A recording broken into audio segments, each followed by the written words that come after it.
नमस्कार, दिल्ली न्यूज झारखंड में आप सभी श्रोताओं का स्वागत है। तो चलिए जानते हैं खबर को विस्तार से। साहेबगंज के बोरियो में पहाड़ी जनजाति महिला मर्डर केस में राजनीति हुई शुरू। विपक्ष का वार, सत्ता पक्ष का पलटवार। साहेबगंज के बोरियो में लोकहर्षक घटना के बाद राज्य में राजनीतिक बयानबाजी तेज हो गई है। विपक्ष ने हेमंत सरकार पर जमकर निशाना साधा, वहीं सत्ता पक्ष इस घटना की कड़ी निंदा करते हुए कड़ी से कड़ी सजा दिलाने की बात कर रहे हैं। मालूम हो कि दिलदार अंसारी द्वारा आदिम जनजाति महिला से शादी कर कुछ दिनों के बाद ही हत्या कर 12 टुकड़ों में काटने का मामला सामने आया है। हाई कोर्ट ने रद्द की नियोजन नीति, परीक्षार्थियों बोले सही नियमावली तैयार करे सरकार। झारखंड की नियोजन नीति को हाई कोर्ट में चुनौती मिलने के बाद इस पर शुक्रवार अपना फैसला सुनाया। झारखंड हाई कोर्ट ने नियमावली रद्द कर दी। इसके साथ ही जहां एक और झारखंड से मैट्रिक और 12वीं पास करने की बाध्यता समाप्त हुई, वहीं 1 दर्जन से अधिक नियुक्ति प्रक्रिया भी अधर में लटक चुकी है। इसके चलते परीक्षा की तैयारी कर रहे छात्रों को अब अपने भविष्य की चिंता सता रही है। आखिर वह किस तरह से सरकारी नौकरी के इस सपने को पूरा कर पाएंगे। हाईकोर्ट के फैसले से 5 लाख से अधिक अभ्यर्थियों का भविष्य अधर में, युवाओं ने सीएम हेमंत सोरेन से की मांग। हाईकोर्ट के फैसले के बाद झारखंड कर्मचारी चयन आयोग की ओर से आयोजित 1 दर्जन से अधिक प्रतियोगिता परीक्षा में आवेदन करने वाले 5 लाख से अधिक अभ्यर्थियों का भविष्य अधर में लटक गया है। जूनियर इंजीनियर प्रतियोगिता परीक्षा के आयोजन के बाद फाइनल आंसर कुंजी भी आयोग द्वारा जारी कर दी गई। अब अभ्यर्थी रिजल्ट का इंतजार कर रहे हैं। वहीं सचिवालय आशुलिपिक सेवा संवर्ग प्रतियोगिता परीक्षा के तहत कौशल जांच की प्रक्रिया चल रही है। सभी नियुक्ति प्रक्रिया अलग अलग स्तरों पर चल रही है। झारखंड में दिल्ली के श्रद्धा मर्डर केस जैसा कांड, बोरियो में रबिका पहाड़ी के घर कर दिए 12 टुकड़े। दिल्ली की श्रद्धा वालकर हत्याकांड की लोमहर्षक घटना को पूरा देश अब तक भुला नहीं था कि साहेबगंज के बोरियो में इसी तरह की रोंगटे खड़ी करने वाली घटना सामने आई है।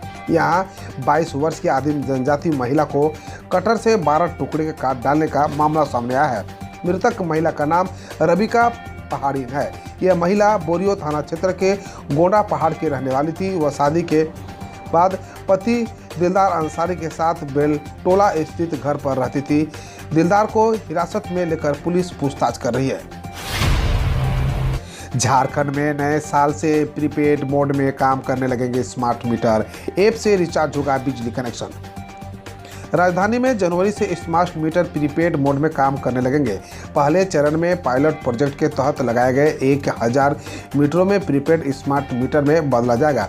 इसकी शुरुआत 10 जनवरी से की जाएगी। JBVNL के IDCL के डेटा सैंपल सर्वे रिपोर्ट में सही पाया है। इसके बाद प्रोजेक्ट को हरी झंडी मिल गई है।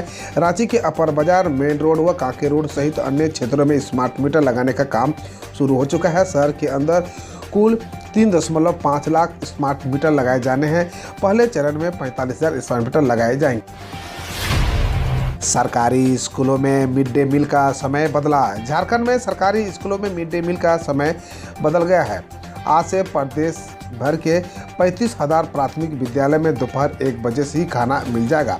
पहले मिड डे मील मिलने का समय दोपहर 2:30 बजे से 3 बजे तक, लेकिन अब स्कूली बच्चों को मध्याह्न भोजन के लिए इंतजार नहीं करना पड़ेगा। शिक्षा सचिव ने इसके आदेश जारी कर दिए हैं। इसके अलावा शैक्षणिक टाइमिंग में भी बदला हुआ है। अब 3 बजे तक स्कूलों में पढ़ाई होगी। 5 साल पहले 13 करोड़ में बने बिहार के पुल का बीच का हिस्सा ढहकर नदी में गिरा। बिहार के बेगूसराय में बूढ़ी गंडक नदी पर 5 साल पहले 13 करोड़ में बनकर तैयार हुए पुल का बीच का हिस्सा ढहकर नदी में गिर गया। पुल में दरार आने की शिकायत के बाद प्रशासन ने इस पर आवागमन को पूरी तरह से रोक दिया था। अप्रोच रोड न बनने के चलते इस पुल का औपचारिक उद्घाटन नहीं हुआ था। पठान के गाने को लेकर शाहरुख और दीपिका के खिलाफ बिहार की अदालत में परिवारवाद दायर। बिहार में एक वकील ने फिल्म पठान के गाने बेशरम रंग को लेकर मुजफ्फरपुर की अदालत में एक्टर शाहरुख खान और दीपिका पादुकोण के खिलाफ परिवारवाद दायर किया। शिकायत में कहा गया कि पठान का निर्माण जानबूझकर अश्लीलता फैलाने और विशेष धर्म की आस्था को ठेस पहुंचाने के लिए किया गया है। वकील ने फिल्म की रिलीज रोकने की मांग की है। पंजाब में ड्यूटी पर लापरवाही बरतने के लिए 3 अधिकारियों के खिलाफ चार्जशीट, 42 को नोटिस। पंजाब के आवास एवं शहरी विकास मंत्री अमन अरोड़ा के आदेश पर विभाग ने ड्यूटी में लापरवाही बरतने के लिए 3 अधिकारियों के खिलाफ चार्जशीट दाखिल कर दी है। वह 42 को कारण बताओ नोटिस भेजा है। अरोड़ा व अधिकारी विभाग को मिले आवेदनों और फाइलों की ऑनलाइन निगरानी करते हैं और इन अधिकारियों को भेजे गए ज़्यादातर आवेदन लंबित थे। बरिस्ता कैफे पर 2 ग्राहकों से पेपर कप के लिए 5-5 रुपया लेने पर चंडीगढ़ में लगा 22,000 का जुर्माना। चंडीगढ़ में कैफे चेन बरिस्ता पर 2 ग्राहकों से पेपर कप के लिए 5-5 रुपया लेने पर 22,000 का जुर्माना लगाया गया है। शिकायत के मुताबिक कैफे ने बरिस्ता लिखे हुए कप के लिए 5 रुपये लिए थे। बरिस्ता और उसके स्टोर को शिकायतकर्ताओं को 1,000 देने और गरीब मरीजों को वेलफेयर फंड में 20,000 जमा करने का निर्देश मिला है।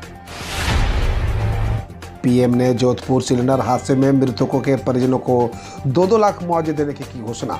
प्रधानमंत्री नरेंद्र मोदी ने राजस्थान के जोधपुर में गैस सिलेंडर हादसे में मृतकों के परिजनों को प्रधानमंत्री राष्ट्रीय राहत कोष से 2-2 लाख और घायलों को 50,000 का मुआवजा देने की घोषणा की है। हादसे में अब तक 32 लोगों की मौत हो चुकी है। मुख्यमंत्री अशोक गहलोत ने मृतकों के परिजनों को 2-2 लाख मुआवजा देने की घोषणा की है। 1 जनवरी से 1,000 का नया नोट आने वाला है, जाने सच्चाई। नया साल शुरू होने से पहले सोशल मीडिया पर एक नए नोट को लेकर एक मैसेज वायरल हो रहा है। दावा किया जा रहा है कि 1 जनवरी 2023 से 1,000 के नए नोट आने वाले हैं। इसके साथ ही 2,000 के नोट बंद हो जाएंगे। ग्राहक 10 दिनों में सिर्फ 50,000 रुपया बैंक में जमा कर सकते हैं। सरकार ने इस दावे को खारिज किया है। PIB फैक्ट चेक ने इस खबर को फर्जी बताते हुए लोगों से इस मैसेज को आगे फॉरवर्ड नहीं करने की अपील की है।